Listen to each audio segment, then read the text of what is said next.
Nouveau journal des femmes. Merci de nous rejoindre sur JT pour elle. Découvrons les sommaires de cette édition. Avril 2021, avril 2022, le gouvernement Sama Lukonde totalise un an depuis son investiture. À cet effet, les femmes activistes ont salué les bilans des femmes ministres qu'elles estiment positifs en dépit de quelques efforts à fournir. Toujours dans l'actualité, nous allons parler de la vente de la friperie, une activité exercée par de nombreuses femmes et jeunes filles congolaises. Nos reporters ont sillonné dans les marchés des Kinshasa pour s'imprégner de la réalité de cette activité commerciale. Les détails dans un instant. Et enfin, direction les États-Unis d'Amérique, où la vice-présidente Kamala Harris, malgré le manque de symptômes, a été testée positive à la Covid-19. Elle sera certes isolée, mais continuera de travailler. Voilà, c'est tout pour l'essentiel de l'actualité. Comme je l'ai annoncé tout à l'heure au sommaire, le gouvernement Sama Lukonde a totalisé un an depuis son investiture par l'Assemblée nationale en avril 2021. Un an après, le travail de femmes ministres est salué par les femmes activistes qui notent un bilan positif. Suivez ce reportage signé Christian Moukaya. Les femmes activistes jugent très positifs les bilans des femmes dans le gouvernement Sama Lukonde, un an après son investiture par l'Assemblée nationale. Maître Isabelle Toumba salue l'apport remarquable de ces femmes ministres dans l'équipe de Warrior. Je tiens à remercier le président de la République ainsi que le Premier ministre qui ont fait un travail de qualité. Bien que ce n'est pas l'égalité, mais nous voyons quand même qu'il y a une représentativité significative. C'est-à-dire qu'il y a quand même les femmes, je pense à peu près une dizaine de femmes comme ministres au niveau national. Et toutes ces femmes-là, je vous assure, parce que moi-même, j'ai eu quand même à parcourir certaines de leurs activités, même à travers la télévision, même dans les informations. Ce sont des femmes compétentes et dynamique aussi. Pour sa part, Nathalie Yoka loue les actions des femmes au sein de ces gouvernements, tout en notant qu'il y a encore beaucoup à faire. L'action de femmes au sein du gouvernement Sama Lukonde, je dirais qu'elle est efficace parce que la femme elle est présente, surtout dans ce gouvernement-là. La femme elle est présente, nous voyons Madame F. Bazaïba, avec tout ce qu'elle fait comme travail au niveau du ministère de l'Environnement. Nous voyons Madame la ministre de la Justice, Rose Mutombo, avec toutes les actions qu'elle mène pour qu'aujourd'hui, les prisonniers, ou comme on les appelle, les locataires des différentes prisons soient quand même pris en charge. Nous voyons également le travail sur la cohésion et l'unité nationale que fait Madame la ministre Nana Manouanina. Donc les femmes, elles sont présentes, elles travaillent, mais seulement ce n'est pas encore conséquent. Il faut continuer. Signalons que 27% de ce gouvernement dit d'union nationale est occupé par les femmes dans les ministères phares, notamment celui de la justice, du travail et de l'environnement. De la participation des femmes dans le mécanisme et initiative de paix en RDC. Ces sujets a fait l'objet d'une enquête initiée et réalisée par le mouvement Rien sans les femmes. Il en ressort que les femmes sont actives dans ce domaine à seulement 26%. Christian Moukaya et Chancel Moma. Les femmes participent au mécanisme et efforts de paix à seulement 26% en RDC. Ces chiffres a été donné par le mouvement Rien sans les femmes lors d'une conférence de presse tenue ce jeudi 28 avril 2022 au bureau d'Idi Mouvement dans la commune de Lingwala à Kinshasa. Ceci est le résultat du projet Tufaulu Pamoja, Entendez réussir ensemble, qui a été réalisé dans 11 de 26 provinces de la RDC et qui porte sur l'amplification de la voix et la représentation de femmes et le gène dans le sphère de prise de décision dans le processus de paix et développement à tous les niveaux en RDC. Annie Bambé, chargée de programme dans cette structure, a donné les axes de ces projets ainsi que le chiffre du taux de participation de femmes dans le mécanisme et initiative de paix, tout en soulignant ce faible taux de 26,2%. En indiquant que la femme est bien présente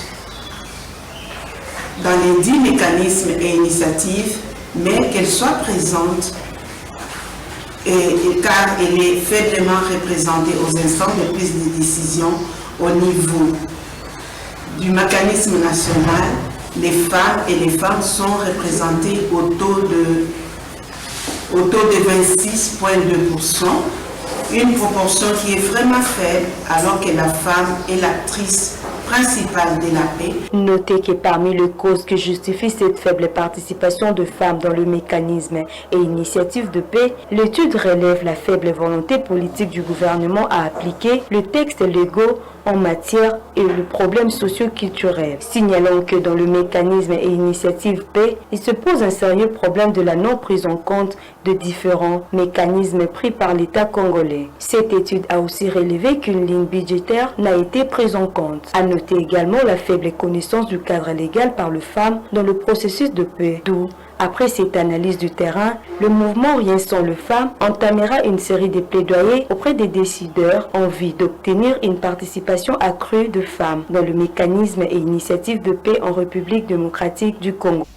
L'arrêté ministériel numéro 015 de la vice-première ministre Eve Bazaïba suspendant les contrats des concessions forestières d'exploitation et conservation illégalement octroyés réjouit les opérateurs environnementaux. Dorothée Lissenga considère cette courageuse décision comme une alerte et insiste sur la réglementation du secteur forestier pour éviter le chaos. Et regardez ce reportage de Jean-Pierre Katenda. L'affaire remonte au Conseil des ministres du 15 octobre 2021 où le chef de l'État, Félix-Antoine Tshisekedi, avait instruit la VPM Eve Bazaïba de faire l'état des lieux techniques et financiers de toutes les concessions forestières et par conséquent de suspendre tous les contrats douteux. Après vérification au mois de septembre 2020, il avait été remarqué de nombreux contrats illégaux octroyés sans le moindre respect des codes forestiers. C'est la conséquence directe de l'arrêté 015 du 5 avril 2022 qui donne la chance à l'État de récupérer plus d'1 milliard d'hectares de forêt jadis bradés par l'ancien régime. Geste salué par Dorothée Lissenga, coordonnatrice du réseau Femmes Leader Environnement. Elle demande en même temps à l'État de réglementer le secteur pour éviter la désertification planifiée. Aujourd'hui, c'est l'avènement de cet arrêté-là que le VPM vient de mettre en place. Pourquoi tout ça? C'est les questions qui concernent la gouvernance forestière. Parce qu'on ne doit pas couper la forêt de manière vague parce que nous en avons. Et c'est parce qu'aujourd'hui, les Congo, c'est pays solution, parce que nous avons des forêts. Mais si nous ne savons pas réglementer l'exploitation forestière de manière durable, demain, nous allons assister à un chaos. Si je prends par exemple la province du Kouam, qui au fil des âges a nourri la ville de Kinshasa avec du bois, du chauffe, avec le charbon, communément appelé Makala, avec les produits forestiers non lignés et tout ça. Kouango devient aujourd'hui, elle est à la portée de la désertification, parce que tout est parti. Il n'y avait pas une certaine gouvernance dans l'exploitation. Et l'exploitation n'était pas réglementée, elle n'était pas durable. Parmi les sociétés et établissements frappés par la suspension et la récupération des concessions, citons entre autres Maniema Union 2 ou Confort Congo King, FIFOR, Bombing Green et autres. Rappelons que les États-Unis, la Banque mondiale et la Grande-Bretagne menaçaient de rompre le financement de 500 millions de dollars signés à la COP 21 dans le cadre de la protection des forêts du bassin du Congo si ces contrats illégaux n'étaient pas suspendus ou annulés. Passons à autre chose, cette fois en bref, Jean-Claude Van Damme a accusé d'agression sexuelle. L'acteur belge qui a récemment obtenu un passeport diplomatique en RDC est accusé par une femme belge d'une trentaine d'années d'attouchement sexuel. Les faits se seraient déroulés le 20 août 2021 dans un bar de Bruxelles, la capitale belge, où les deux personnes prenaient un verre. La dame raconte que Jean-Claude Van Damme l'a brutalisée dans les toilettes de ce bar et elle s'est réveillée 2 heures plus tard à moitié nue sans savoir exactement ce qui s'est passé. Restons toujours en bref. La vice-présidente des États-Unis, Kamala Harris, a été testée positive le mercredi 27 avril 2022 à la Covid-19. Âgée de 57 ans, Kamala Harris n'a pas de symptômes. Elle va s'isoler et continuer à travailler depuis sa résidence, a dit sa porte-parole Kirsten Allen dans un communiqué de la Maison-Blanche. Plusieurs membres de l'administration Biden, comme le ministre de la Justice et la porte-parole du président Joe Biden, Jen Psaki, ou encore la présidente de la Chambre de représentants Nancy Pelosi, aussi ont été testés positifs ces dernières semaines. La directrice de la communication de la Maison-Blanche a affirmé que le président Biden, qui a reçu sa deuxième dose de rappel du vaccin anti-Covid fin mars, n'a pas été un cas contact avec Kamala Harris, car les deux personnalités ont beaucoup voyagé à différents endroits ces derniers jours et se sont peu rencontrés. Revenons à présent à Kinshasa. Le quartier 24 novembre, situé dans la commune de Ngiringiri, vit dans le noir depuis le début du mois de mars 2022, soit 2 mois sans courant électrique.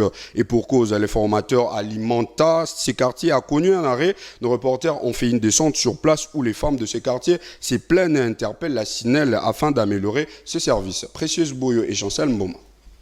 2 mois sans électricité au quartier 24 novembre dans la commune de Ngingiri, non loin du rond-point Mola. Les femmes des avenues Monkoto, Nzombo et Bolafa ont exprimé leur ras-le-bol face à cette situation. Elles font savoir que l'obscurité dans laquelle elles vivent les met en insécurité. Une fois la nuit tombée, leur quartier devient champ de bataille des bandits dits Kuluna.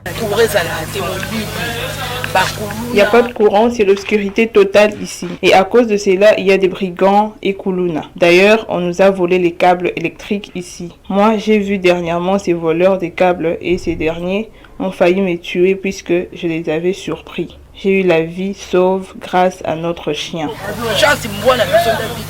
Ce manque d'électricité ne permet pas également à ces femmes de cuisiner avec le réchaud, conserver les aliments au frais, surtout celles qui tiennent des restaurants de fortune. Elles sont donc obligées de cuisiner des petites quantités de nourriture, chose qui ramène au rabais leurs bénéfices.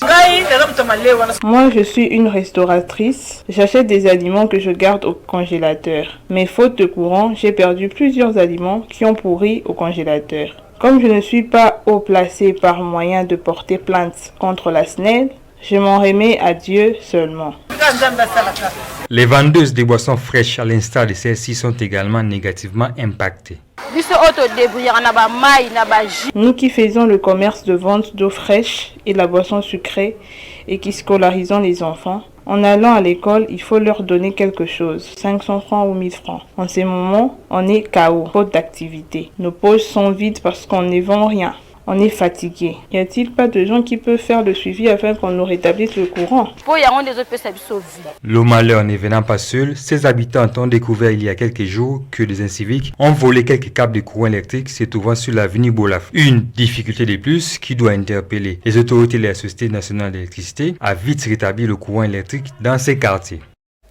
Revenons en bref, cette fois en sport. Le FCF Amani reste le champion incontestable du football féminin RDC. Les filles de Raphaël Mossi ont à nouveau remporté le match face au CSF Bikira sous les scores de 1-0 ce jeudi 28 avril dans l'après-midi à l'annexe du stade de Martyrs dans les cadres de la 5e journée du play-off du championnat provincial du football féminin. But marqué par Virginie Kadiat à la 21e minute de la première mi-temps. Cette victoire laisse le FCF Amani en première position de ses championnats. Ces derniers comptent jusqu'à ce jour plusieurs titres tant au niveau national et continental, notamment 2 fois champion du Congo et vice-champion d'Afrique centrale. Et enfin, bouclons ce journal en parlant du commerce. Le commerce de la friperie, connu à Kinshasa sous le nom de Tombola Bwaka, est une activité exercée par plusieurs femmes et jeunes filles de la capitale de la République démocratique du Congo. Cependant, cette activité connaît des hauts et des bas comme toutes les autres activités. Nous avons sillonné le marché de Kinshasa pour nous imprégner de cette réalité. Regardez. Exercer le commerce de la friperie, c'est simplement la vente en détail de ces derniers. Comme toute activité, la vente de la friperie connaît des moments de forte vente comme de baisse. Les vendeuses achètent des ballons de marchandises souvent dans la commune de Limité, au quartier industriel, puis viennent revendre en détail. Jadis, ces métiers payaient bien parce que les marchandises étaient neuves et de bonne qualité. Et plusieurs personnes s'en procuraient, nous dit Léa Mboula. Ça, la Congo, commerce comme tout autre commerce.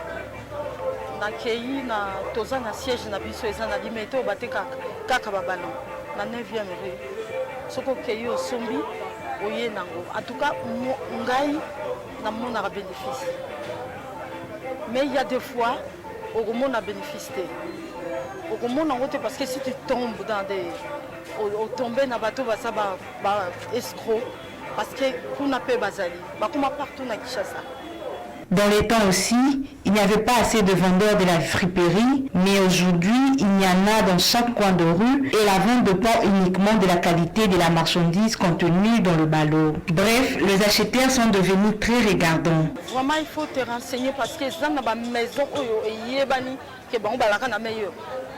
Si on tombe donc bango foutu ezate qui est bon. Mais si tu ceux qui ont bandit commerce ici aux ana moto indiqué là tu tombes.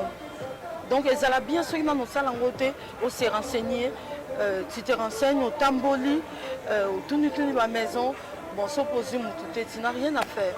Notons que les vêtements de la friperie ont souvent des modèles uniques et les prix sont accessibles à tous par rapport aux prix affichés dans les boutiques et maisons d'habillement de Kinshasa.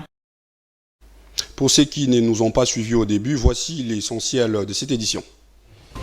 Avril 2021, avril 2022, le gouvernement Sama Lukonde totalise un an depuis son investiture. À cet effet, les femmes activistes ont salué les bilans des femmes ministres qu'elles estiment positifs en dépit de quelques efforts à fournir. Toujours dans l'actualité, nous avons parlé de la vente de la friperie, une activité exercée par de nombreuses femmes et jeunes filles congolaises. Nos reporters ont sillonné dans les marchés de Kinshasa pour s'imprégner de la réalité de cette activité commerciale.